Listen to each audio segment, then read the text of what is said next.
siapa yang mau ikut kehendak Dia, siapa yang mau jadi penonton. Upahnya jelas beda. Karena apa? Karena kedewasaan dan keberanian serta kualitas seseorang dalam Tuhan bukan diukur hebatnya dia melayani, bukan diukur kapasitas dia diundang kemana-mana, tapi diukur keberanian dia meninggalkan kebenaran-kebenaran lama yang dia miliki dan menggantikannya dengan satu kebenaran baru, dan dia hidup dalam kebenaran itu sekalipun kehidupannya mungkin tidak senikmat ketika dia menikmati kebenaran yang lama itu. Kualitas orang percaya, kualitas seorang Kristen tidak diukur dari hebatnya dia melayani. Karena melayani adalah satu panggilan dan satu anugerah. Kalau engkau melayani, itu semata-mata untuk Tuhan. Amin. Enggak ada yang kita banggakan. Enggak ada yang kita banggakan. Tapi yang patut kita banggakan adalah saat kita merasa tidak berdaya apa-apa, kita mendapatkan kekuatan Tuhan, kita bisa bertahan. Dan kita berani untuk tetap dalam hidup dalam Tuhan, sekalipun tantangan begitu banyak. Itu kualitas orang Kristen. Maka itu indikator kualitas orang Kristen bukan karena dia hebat melayani. Betul? Bukan karena dia sudah lama jadi Kristen. Betul? Bukan karena dia sudah punya karunia yang banyak. Indikator adalah seberapa banyak nilai-nilai yang tidak berkenan di hadapan Tuhan kita tinggalkan, kita ganti dengan nilai yang baru. Malam hari ini saya ingin kita belajar tentang satu kebenaran firman Tuhan yang terkait dengan nilai-nilai tersebut. 2 Korintus pasal 3 ayat 14 sampai 18. Tetapi pikiran mereka telah menjadi tumpul, sebab sampai pada hari ini selubung itu masih tetap menyelubungi mereka, jika mereka membaca perjanjian lama itu tanpa disingkapkan, karena hanya Kristus saja yang dapat menyingkapkannya. Bahkan sampai pada hari ini, setiap kali mereka membaca kitab Musa, ada selubung yang menutupi hati mereka. Tetapi apabila hati seseorang berbalik kepada Tuhan, maka selubung itu diambil daripadanya, sebab Tuhan adalah roh, dan di mana ada roh Allah, di situ ada kemerdekaan. Dan kita semua mencerminkan kemuliaan Tuhan dengan muka yang tidak berselubung. Dan karena kemuliaan itu datangnya dari Tuhan yang adalah roh, maka kita diubah menjadi serupa dengan gambar anaknya, gambarnya dalam kemuliaan yang semakin besar. Tentu sepintas kita baca ini mungkin terkait dengan kuasa jahat. Karena dalam pasal 4 ayat 3 dan 4 dikatakan begini, jika Injil yang kami beritakan masih tertutup juga, maka ia tertutup untuk mereka yang akan binasa, yaitu orang-orang yang tidak percaya, yang pikirannya telah dibutakan oleh ilah zaman ini, sehingga mereka tidak melihat cahaya Injil tentang kemuliaan Kristus yang adalah gambaran Allah. Sepintas mungkin kita lihat ini tentang okultisme. Saudara, kalau kita pahami ayat ini secara singkat mungkin gampang, tapi saya ingin kita mengerti tentang ayat ini dari konteks yang akan kita gali. Jemaat di Korintus didirikan oleh Paulus dari sebuah rumah tangga, pasangan suami istri yang bernama Aquila dan Friska. Satu keluarga Yahudi yang menjadi Kristen, yang ketika terjadi penganiayaan di Roma, mereka pindah ke Korintus. Di sana mereka bertemu dengan Paulus, dan Paulus memulai ibadah di mana? Di sinagoge. Apa itu sinagoge? Sinagoge adalah rumah ibadah orang Yahudi. Di situ Paulus memberitakan tentang Yesus yang adalah Mesias. Tentu saja ketika Paulus memberitakan Yesus adalah Mesias di tengah-tengah orang Yahudi, hal tersebut merupakan kebodohan. Kenapa? Yang menyalibkan orang Yahudi, ya Yesus adalah orang Yahudi. Ketika mereka memberitakan, ketika mereka mendengar tentang Yesus adalah Mesias, tentu beberapa orang Yahudi menentang dan menjadi oposisinya Paulus. Tapi Tuhan juga bekerja. Ada satu orang pemimpin sinagoge yang bernama Krispus yang bertobat. Jadi ketika Paulus melayani sinagoge, ada beberapa orang Yahudi, bahkan pemimpin-pemimpin mereka yang bertobat. Di samping itu juga ada beberapa orang non-Yahudi yang bertobat. Nah, ketika Paulus berkata kepada mereka, Yesus adalah Tuhan, buat kita istilah ini gak ada masalah. Tapi buat orang-orang non-Yahudi, warga negara Romawi, istilah tersebut sangat bermasalah. Kata-kata Tuhan dalam teks aslinya adalah kurios. Kurios itu Lord. Nah, istilah kurios semenjak zaman Julius Caesar hanya dipergunakan untuk kaisar. Jadi ketika dikatakan Yesus adalah kaisar sejati, tentu hal ini mengundang gejolak dari beberapa orang. Berani-beraninya dia memproklamirkan bahwa Yesus adalah kaisar. Bahkan beberapa kali Paulus memakai istilah kerajaan Allah. Dan ini kaisar kerajaan. Tentu istilah ini mengundang polemik di kalangan orang-orang non-Yahudi.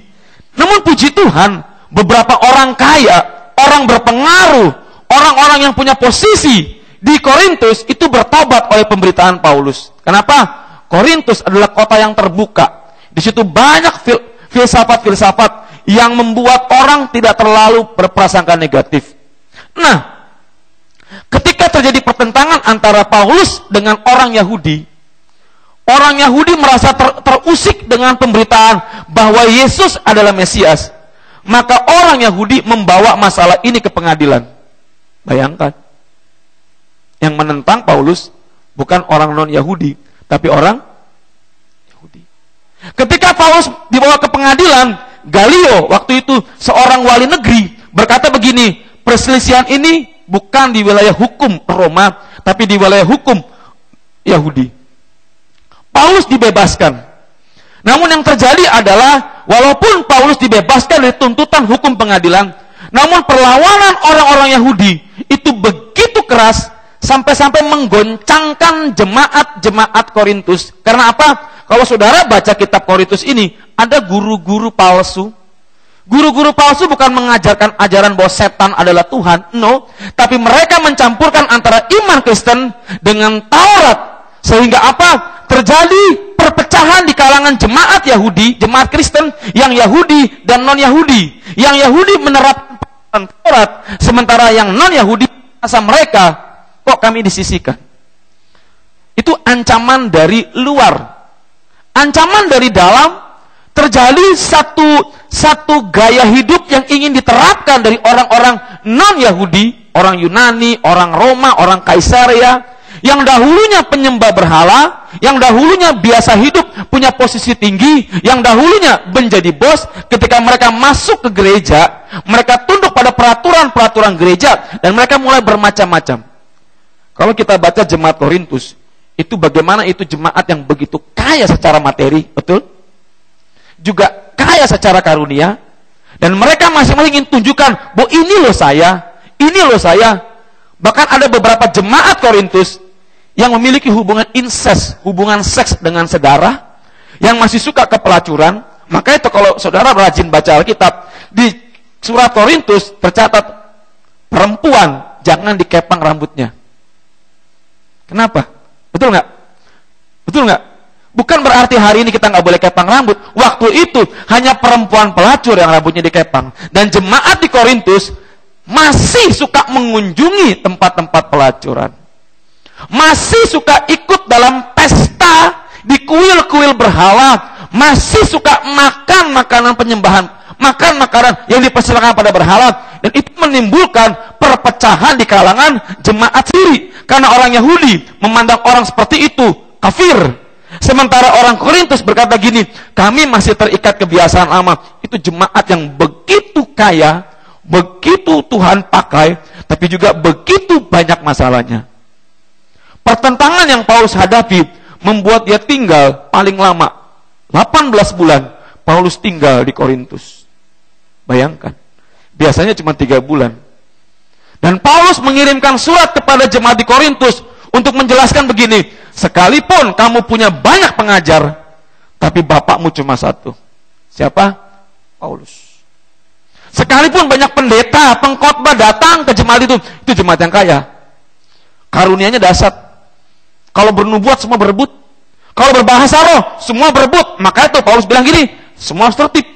Banyak orang datang ke jemaat Korintus karena itu jemaat yang kaya. Jemaat yang membantu Makedonia, jemaat yang menjadi sumber keuangan pelayanan Paulus. Di situ mereka datang dan banyak mengajarkan ajaran-ajaran sesat. Bahkan Paulus dibanding-bandingkan dengan Apolos. Paulus bilang apa? Paulus ini, Apolos ini, saya begini. Masing-masing beda panggilan. Nah, ketika Paulus berkata dalam ayat 14, Tetapi pikiran mereka telah menjadi tumpul. Saudara, yang dimaksud mereka ini bukan orang luar, tapi Paulus berkata tentang orang-orang Yahudi yang menentang pemberitaan Injil. Kata-katanya begini, tetapi pikiran mereka telah menjadi tumpul sampai pada hari ini. Bukan hari ini. Sampai pada saat Paulus menulis surat ini dari kota Efesus kepada jemaat di Korintus. Kenapa? Sekalipun mereka sudah mendengar Injil, mereka tetap belum percaya Yesus. Mereka menjadi tumpul. Lihat baik-baik.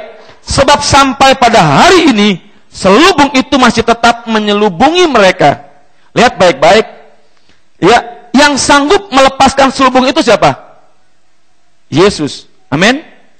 Amin. Saudara perhatikan ada dua hal yang kita mau lihat gini. Kenapa kita nginjili orang susah? Karena iblis dalam pasal 4 ayat 3 dan 4 itu berkepentingan menentang pemberitaan Injil. Dia buat orang-orang menjadi buta, menjadi bodoh, kecerdasan rohnya begitu tumpul hingga ketika firman diberitakan mental. Betul? Nah, fungsi doa kita sampai pada menghancurkan selubung itu. Amin.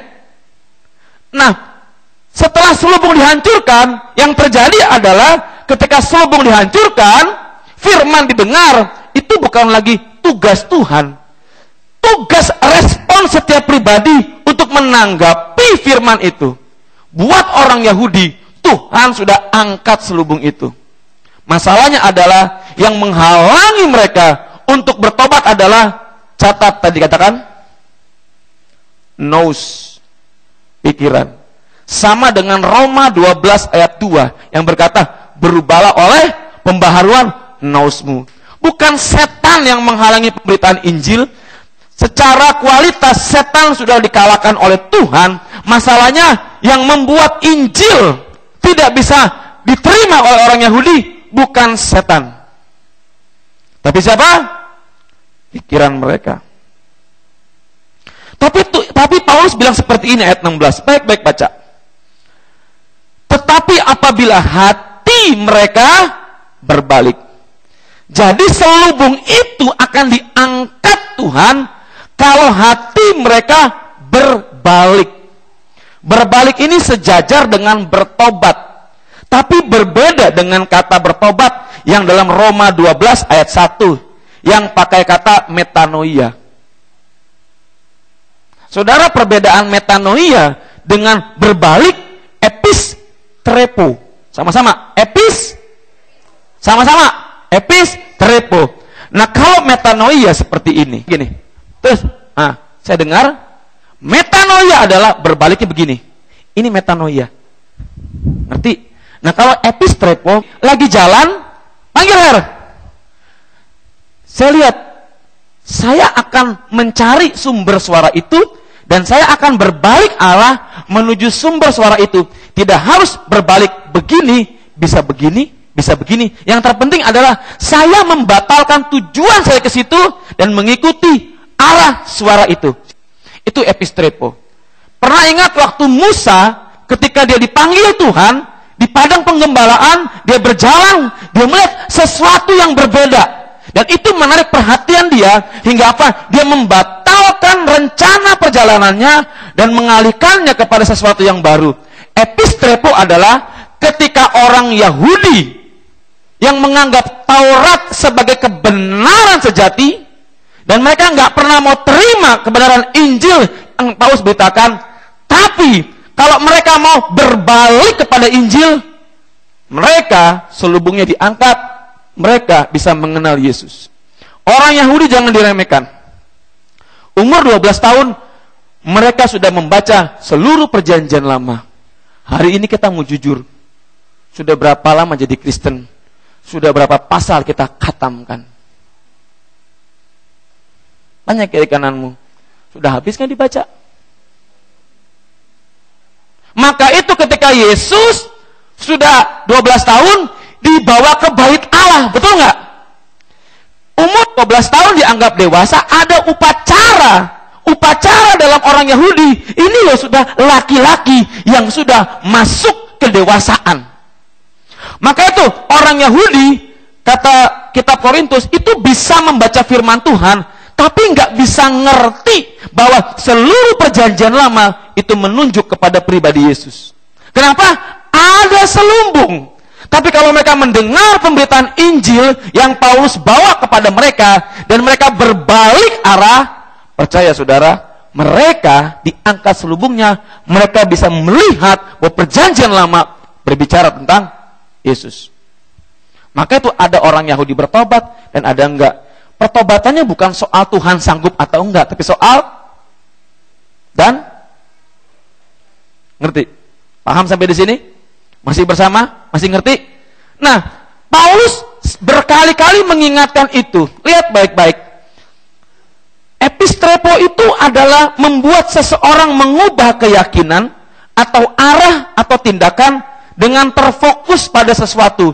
Kalau kita pernah baca Filipi pasal 3, Paulus bilang apa? Aku melupakan apa yang di belakangku dan berlari kepada dan mengarahkan diriku kepada panggilan sejati. Paulus melupakan semuanya, dia tahu yang harus dia kejar, dia fokuskan adalah Yesus.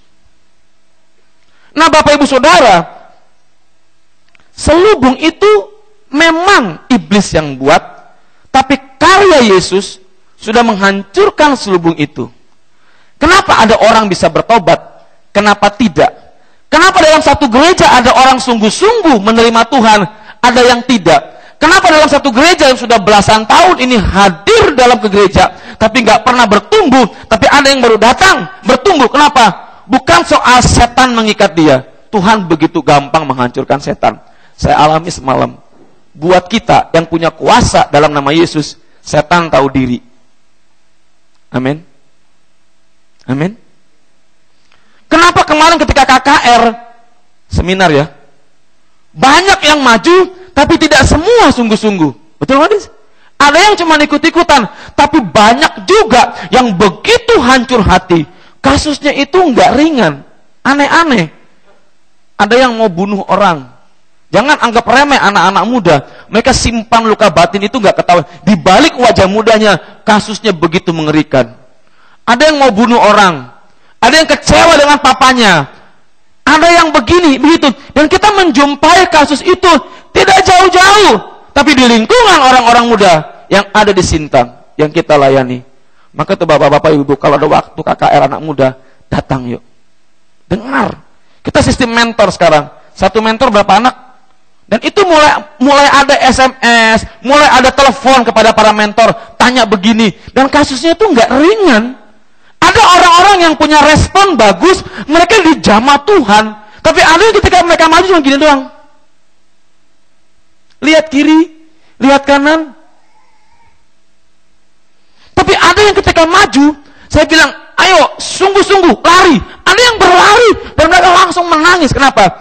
Ketika Tuhan mengangkat selubung itu, yang terjadi adalah perjumpaan antara engkau dengan Tuhan dan bagaimana responmu terhadap Tuhan yang menentukan perubahan hidupmu. Bukan soal Tuhan berkuasa atau enggak. Maka itu di gereja ada yang sudah bangkotan dengar firman, ada yang baru, itu enggak menentukan kualitas. Yang menentukan adalah sikap hati, pikiran yang terbuka terhadap kebenaran yang baru, keraraan meninggalkan kebenaran lama dan membuat dia membuang itu sebagai sampah dan mengikuti kebenaran yang baru dengan sungguh-sungguh. Ini menjawab kenapa dia sudah melayani itu cuma kadang-kadang acting, saudara. Saya ngomong belak-belakan. Kita bisa melatih orang non-Kristen untuk jadi pimpin pujian, singer, main musik, betul? Tapi kita nggak bisa menjadikan orang non-Kristen sungguh-sungguh seperti Yesus bertumbuh. Betul? Sekarang sudah terjadi distorsi, penyelewengan dalam gereja, di mana kelihatannya ada ladang-ladang subur yang membuat orang bisa menjadi terangkat harkatnya saat dia ada di posisi tertentu gereja. No. Jangan sampai kita berpikir kita yang melayani di mimbar sini lebih hebat dari jemaat. Dan jangan berpikir jemaat tanggung jawab saya tidak sebesar tanggung jawab hamba-hamba Tuhan yang melayani. No. Ketika engkau berjumpa dengan kebenaran, semuanya bertanggung jawab pada dirinya dan pada Tuhan untuk merespon kebenaran itu. Karena apa? Filipi 4 ayat 4 berkata, kalau kita nggak mau bertobat, kita akan binasa. Saudara, apa yang membuat engkau menentang Injil? Pikiranmu. Ada orang-orang yang begitu gampang terima mujizat. Kenapa? Dia gampang. Kenapa anak-anak begitu gampang dilawat Tuhan? Anak-anak polos. Tadi kita ibadah yud juga Tuhan lawat ya. Ya Desi, ada Tuhan lawat. Pada menangis mereka. Kenapa? Mereka begitu polos tentang Tuhan. Mereka nggak ada prasangka negatif. Kenapa di anak-anak muda begitu gampang dilawat? Karena mereka polos, mereka belum tercemari macam-macam. Yang mereka tahu, mereka butuh figur. Tapi buat orang-orang Kristen yang sudah bangkotan, susah dilawat. Kenapa? Kebenaran yang masuk itu, kalau tidak dilakukan, akan menjadi Taurat. Dan mereka berpikir gini, mereka hanya sebatas tahu, pintar mengkritik, dan membuat orang lain dikritik dengan nilai yang mereka miliki. Sementara mereka nggak merasa bertanggung jawab untuk melakukannya. Akibatnya apa? Mereka lebih pintar menilai daripada Tuhan menilai. Tanda kutip. Kenapa? Orang seperti ini di gereja banyak. Tanya kiri kanan, itu kamu atau saya? Banyak. Masing-masing merasa lebih pintar, lebih rohani, dan masing-masing berpikir gini, saya kan sudah melayani, masa saya begini? Setan paling suka dengan pelayan Tuhan. Kenapa? Kalau pelayan Tuhan jatuh, pelayan Tuhan munafik, impartasinya ketahuan.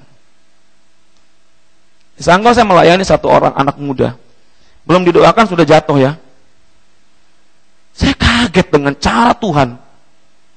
Cara Tuhan tuh ajaib sekali. Mereka maju pada jatuh, pada nangis. Ada satu orang sampai saya bentak baru diam. Diam kamu. Yesus. Istri saya bilang, gimana nih Pi? Dibahas soroin kamu. Ini bukan setan, ini emosi. Diam kamu, dengar firman. Kita kasih firman, bangun sekarang. Dia bangun, dia peluk saya, ingus sebelepetan di sini. Saya bilang, no problem. Saya cium, ngancil. Apa-apa? Apa? Kita kasih. Kita doakan, peluk mereka. Kita balut mereka. Dan saya menemukan di kalangan orang-orang muda, kenapa begitu gampang dijamah Tuhan? Mereka haus. Di kalangan jemaat-jemaat, maaf kata, majelis gereja yang sudah pengetahuan Alkitabnya tingkat 7, susah dijamah Tuhan. Betul? Kenapa? Ininya jalan, ininya sombong. Siapa kau? Kau belum lahir, aku dah Kristen. Penginjil itu aku yang antar. Saudara tahu nggak? Kenapa kita nggak bisa ngalamin Tuhan? Kita nggak bisa terima lawatan Tuhan? Karena itu kita kadang-kadang mengcounter kebenaran firman. Saya banyak belajar dari istriku tentang bagaimana mendoakan orang. Saya takut ketika tantangan. Saudara lihat, ketika KKR kemarin, kita mulai berani one by one. Dulu saya cuma maju, doakan semuanya. Mundur kan? Istriku tegur saya, papi harus berani terapkan kebenaran firman. Otak saya bilang gini, yang penting kan gue udah doakan, itu kebenaran saya. Istriku bilang gini, setiap orang butuh didoakan secara pribadi. Itu saya harus bergumul dengan teologi yang saya punya, ego saya hanya untuk merendahkan diri. Ketika saya bilang iya sama Tuhan, saudara tahu nggak? Jakarta telepon saya, Ron, kamu dijadwalkan khotbah di anak-anak. Harga diri, biasa khotbah di ibadah umum pakai jas. Sekarang harus adik-adik. Sempat saya bilang gini, iya enggak. Sempat saya bilang gini, Ron lu pendeta, kelas lu tuh udah gereja jemaat umum. Kalau di anak-anak mau aja. Satu kata yang dibilang gini, Ron, mereka tuh mau lu khotbah. Terus mereka tanya gini, Ci, bisa nggak ya Om Roni khotbah? Mau nggak dia ya? Kata-kata itu menampar saya. Tuhan ingatkan gini, siapa sih kamu? Iya. Oke, gue iyakan. Ron, lu khotbah 2 kali ya? Enak aja lu, jemaat lu ketinggalan. Enggak, mereka mau lu nih. Saya harus belajar untuk membuang nilai-nilai yang membuat saya nggak bisa dipakai Tuhan. Saudara juga harus belajar. Karena nilai-nilai itu yang Paulus bilang apa? Selubung diangkat, yes. Tapi kebenaran yang kita miliki itu yang kadang-kadang nggak menjadi satu tembok yang menghalangi Tuhan bekerja dalam hidup kita. Kebenaran itu, Paulus bilang apa? Seperti benteng. Lihat 2 Korintus 10 ayat 4-5. Lihat ayat ini. Karena senjata kami dalam perjuangan bukanlah senjata duniawi. Melainkan apa? Senjata yang diperlengkapi dengan kuasa Allah yang sanggup menentukan apa? Apa itu benteng-benteng? Kami mematahkan setiap siasat orang dan merubuhkan setiap kubu apa? Oleh apa? Saudara tahu inti dosa apa? Sombong. Saudara tahu kenapa orang gak mengampuni? Dia merasa lebih benar daripada orang yang berbuat salah sama dia. Sombong. Ngerti gak? Dan kesombongan itu dipadukan dengan kebenaran dalam otak kita akan menjadi benteng yang begitu kokoh untuk menentang Injil. Kenapa ada orang diubahkan ketika dengar firman? Kenapa ada enggak? Karena mereka punya benteng. Saya kuliah di sekolah teologi. Dulu kelas kami itu kelas Taurat. Kami pintar berdebat. Kelasnya istri saya itu kelasnya orang ngeroh.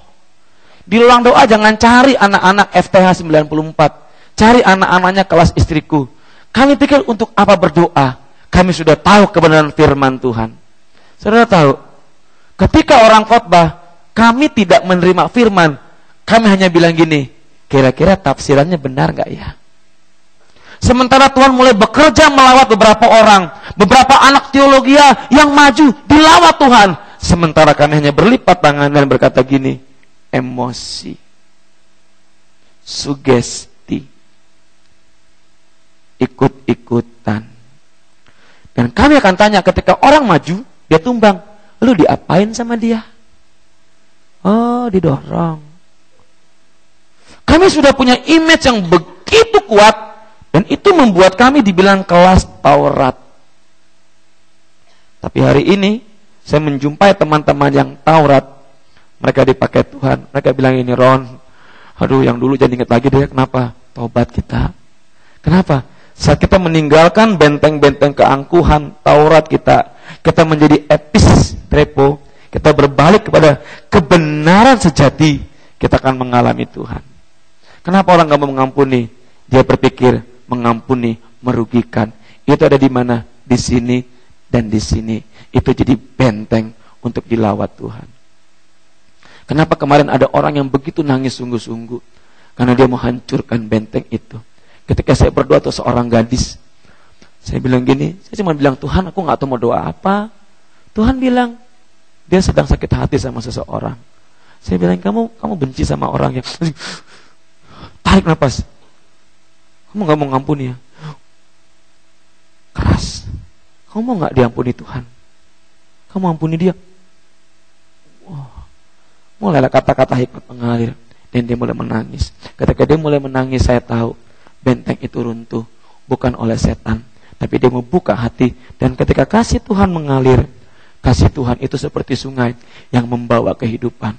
Tanah yang kering sekalipun akan menumbuhkan tumbuhan-tumbuhan rohani yang akan membuat engkau melihat buah-buah kebenaran.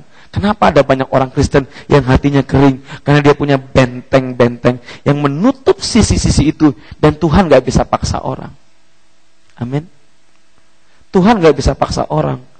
Maka itu di gereja, sehebat apapun pendeta, belum tentu semua orang bisa dijamah. Benihin yang begitu powerful diurapi Tuhan, tidak semua orang sembuh. Bukan Tuhan gak berkuasa, tapi Tuhan hanya mau menyembuhkan orang-orang yang seperti Bartimeus. Bartimeus bangkit, dan Bartimeus bangkit, dan Bartimeus sembuh. Kita bangkit, masa disuruh bangkit, udah tahu lumpuh, enak aja loh. Ngerti gak? Kenapa kita gak bisa terima mujizat? Mana mungkin. Kalau orang menerapkan kebenaran dalam hidupnya dan mau mengubah kebenaran yang lama, menerima kebenaran yang baru, sekalipun itu bodoh. Kisah 1 Korintus 1 ayat 18, salib itu kebodohan loh. Buat orang Yunani, orang Yahudi, kebodohan. Juru selamat kok mati di kayu salib, itu bodoh. Tapi buat orang percaya, the power of God. Apa yang bodoh menurut dunia dipakai Tuhan mempermalukan orang berhikmat. Maka itu jangan pernah merasa hebat dalam Tuhan. Paulus yang sehebat itu Tuhan izinkan ada duri dalam daging. Artinya apa? Banyak tafsiran, tapi saya lebih suka tafsiran begini. Duri itu orang Yahudi. Setiap hari, bahkan sampai mati, Orang Yahudi terus merongrong Paulus. Dan Paulus sudah minta angkat duri itu Tuhan. Tapi Pak Tuhan gak angkat. Paulus sampai pada kesimpulan, dalam kelemahanku justru kuasa Allah nyata. Tuhan harus melemahkan engkau. Harus membuat engkau lemah. Agar engkau belajar tanpa gantungan apapun. Engkau melihat tangan Tuhan. Dan hanya itu andalanmu. Maka itu ketika andalanmu gak ada, doamu kencang. Kadang-kadang kita perlu dibawa seperti kondisi itu. Kita harus dilemahkan, andalan dihilangkan, dibuat kita nggak bisa lakukan apa-apa sampai Tuhan bilang gini, ini tanganku. Semakin jahat orang padamu, semakin engkau belajar dilemahkan, semakin engkau melihat kuasa Allah nyata. Amin. Maka itu musuh kita bukan orang-orang yang jahat. Musuh kita adalah iblis. Iblis sudah dikalahkan, tinggal sikap hati kita menerima orang yang jahat sama kita, menyakiti kita. Kita anggap bukan kutuk mereka, tapi berkat. Karena lewat mereka kita dilemahkan, kita mengandalkan Tuhan. Ingat, orang yang mengandalkan Tuhan itu diberkati luar biasa. Yang pertama, kalau engkau mau merubah nilai-nilai dalam hidupmu, yang pertama, perbanyak baca firman. Dan ketika kau baca firman, jangan punya counter dulu. Kenapa di gereja-gereja karismatik itu begitu gampang sesat? Karena mereka nggak diajarkan mengerti firman secara benar. Yang penting iya dan amin. Betul nggak? Pendeta bilang gini, amin. Tadi saya baru nonton di sebuah televisi National Geographic. Satu pendeta punya 23 istri. Dan dia bilang gini, kami pengikut Yesus. Apa kata istrinya? Semakin banyak istri semakin bagus. Karena di sorga nanti kita akan menjadi dewa dan dewi. Bayangkan. Ketika pendeta khotbah, orang bilang amin, amin. Lama saya gini, hancur lu. Malam hari ini, perbanyak baca firman. Yang kedua, perbanyak punya waktu di kaki Tuhan yuk. Ini kalimat kuno. Kenapa ketika engkau di kaki Tuhan, engkau bercermin dengan jujur, mana benteng-bentengmu yang harus dihancurkan. Menghancurkan benteng membutuhkan keberanian, karena kita yang bongkar benteng itu. Kalau engkau mau terima, bukan hanya terima Tuhan dalam arti percaya. Kalau engkau mau terima Tuhan dalam segala kehebatannya, firman-Nya, kuasanya, percaya engkau akan mengalami perubahan hidup. Tapi kalau engkau berpikir cukup sampai di sini, begini-gini saja, itu bukan paksaan buat engkau, itu pilihan buat engkau. Tergantung bagaimana engkau menyikapinya. Kalau engkau mau seperti ini terus, ya terserah. Alkitab mengatakan, kalau engkau nggak mau berubah, engkau akan binasa.